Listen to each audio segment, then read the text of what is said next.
بگو گازه بره. بگو بره داره میترکه. اوه اوه اوه یا علی نترکه اینجا.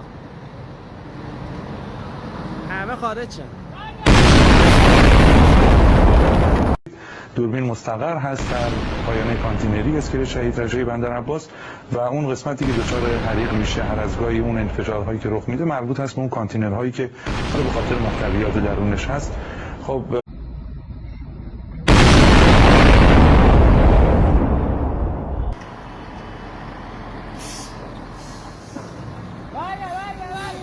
بگو گازه بره. بگو بره داره میترکه. اوه اوه اوه یا علی نترکه اینجا. همه خارج شن.